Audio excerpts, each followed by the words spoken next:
All right, folks, you've got a tone model that you either captured yourself or maybe downloaded from someone else. But here's the thing, even the best tone models start out in raw form. Just like a steak, sushi, or even a potato, what really makes it shine is how you finish it. It's the subtle seasoning, the perfect cook, the right plate. And inside Tonex, we've got the tools to do exactly that. Reverb, compression, EQ, gain, gating, and volume balancing. Because great tone isn't just captured, it's finished. And if yours isn't quite there yet, don't worry, we're about to fix that. And here's the thing, even if you start with an incredible tone model, maybe one that sounded amazing when it was captured, there are still a few wildcards. The guitar you're using could react differently. Your monitoring setup, whether it's studio monitors, headphones, or an FR/FR cab, can completely change how that tone feels and translates. And then there's you. Your playing touch, your preferences, your ears. So sometimes a tone just needs a little nudge. Other times it needs a full makeover. The point is, those minor tweaks, they're not cheating. They're finishing the tone so it works for you. So with that in mind, let's take a look at what each of these tools can actually do for your tone.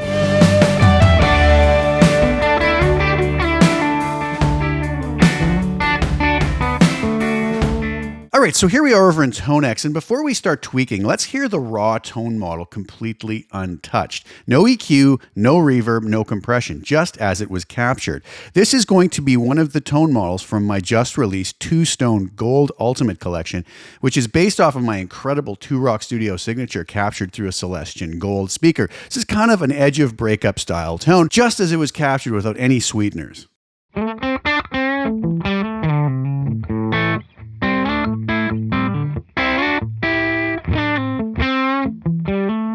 So really, that's not bad at all, and that may be where a lot of people actually stop or just judge the tone model. But what if we could take that sound and elevate it into something that truly feels finished? The first place that I usually reach for is the reverb. Now, a tone model is going to be extremely dry. Even a little bit of reverb can breathe life into a tone model, especially for direct recording or headphone playing. As we can hear, there's just no natural ambience to that like we would have with a mic'd up amp in a room. So if I turn this reverb on, some of the starting settings I would use is just simply going to my room reverb, setting the time around 3, pre-delay around 20, color on 0, and the mix in and around 25.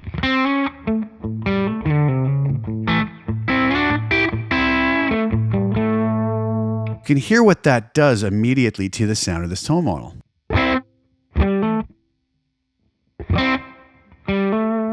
Now, obviously, there's going to be times where we want to explore different reverbs, but this is just more getting us a starting point of giving a little more life to just about any tone model. If you find that too much, even going as low as something like 1.5 or even 1 can make a subtle difference.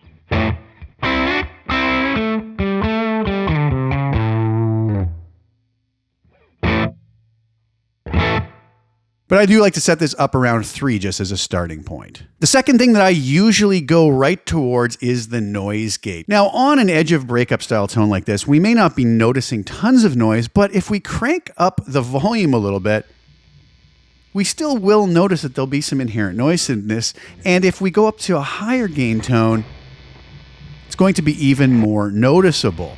So one thing we can do with the gate is just engage that.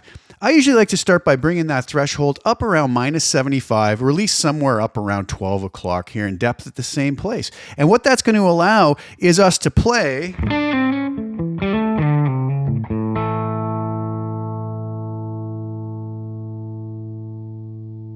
without it really choking off the notes as they sustain. But again, you may have to make little adjustments to the threshold based off of your particular setup. Now, the next step is always going in and engaging the compression. Now, we can either put compression in pre or post, and that's going to be for 2 very different purposes.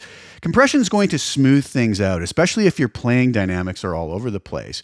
But it's not about squashing our tone so much as just giving it enough to tighten things up without losing the feel. If I set this to pre, I could go for a more overt sound, maybe attack really fast.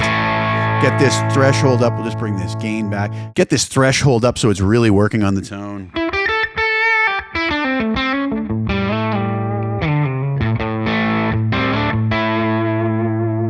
We could use that on a clean style tone.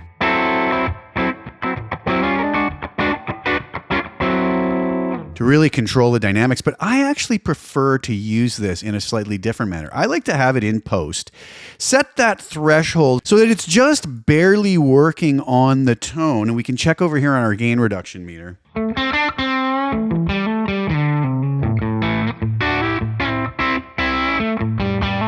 can see that when I dig in nice and hard, it reacts, but if I play softly, it's not really having an effect. So setting this in post is going to mean that it's after the amp and it's going to work on the already processed amp tone instead of having it in pre where it's going to work on our dry direct guitar. So my starting point, and again, these are going to be just starting points. You may want it in pre, you may want it in post with different settings. I'll get that threshold in and around minus 11.5 just to be kissing the sound, attack on fastest, and then because I'm in post, I'm going to use my gain control to control the final output. Because if I come to my amp volume, you're going to notice if I crank this up, it's going to now give me more gain reduction because I'm hitting the front of the compressor a lot harder. And we'll talk a little bit more about this later in the video. Then we can use our gain control, as I mentioned, to just set the final output of our tone model. Just a subtle bit of compression there.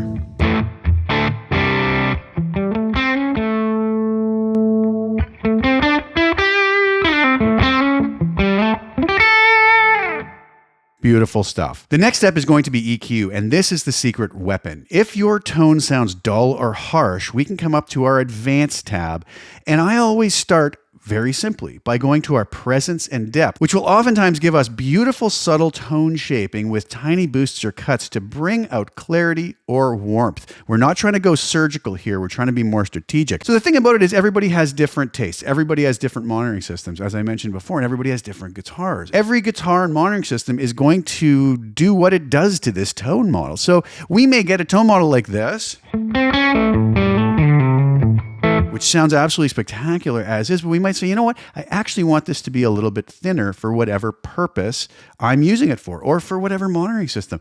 I could come into the depth, bring that down, bring a little bit of presence up. So, you know, even thinner yet.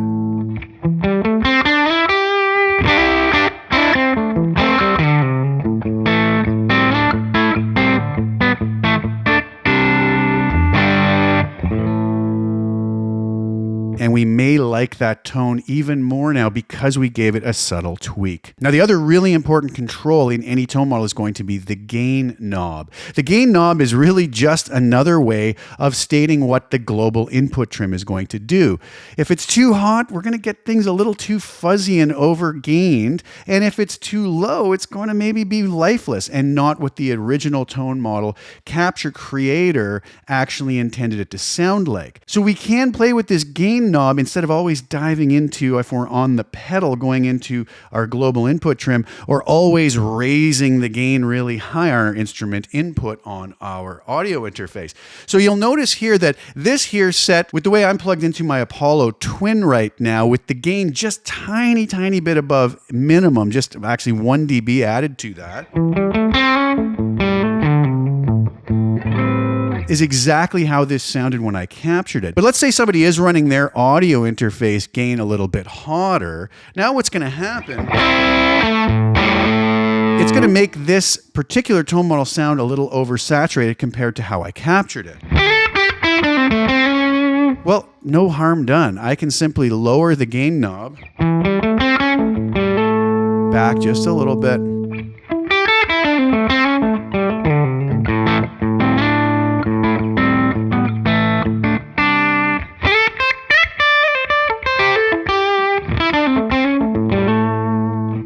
Versus what we had before.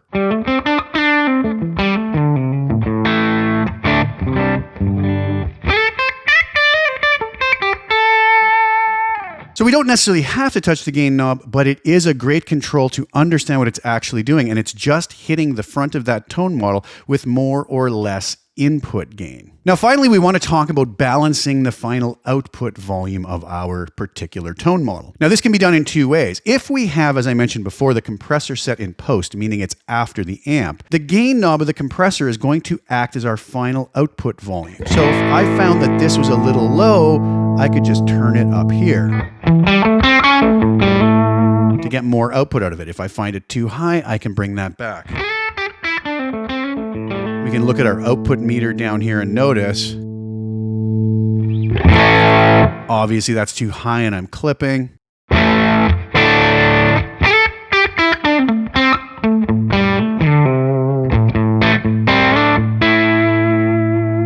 And that seems to be a bit better. I might be way too low, but we'll be able to see that on our output meter. Now, if we weren't using the compressor in that manner, or we had it in pre, then raising this gain level isn't really going to have an effect on the output. It's just going to saturate our tone model more because it's hitting the front of the tone model with more level. Much like turning up our global input trim on our pedal or by turning up the gain knob. So if we are set with the compressor in pre, we would want to use the final model volume right here to control our final output.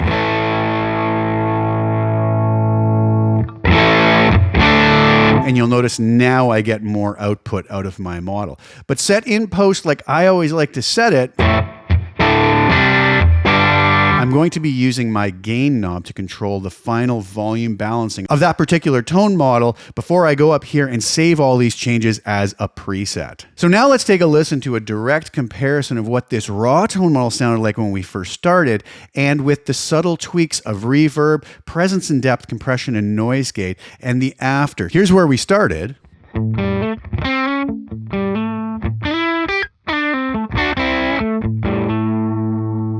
And here's where we ended up.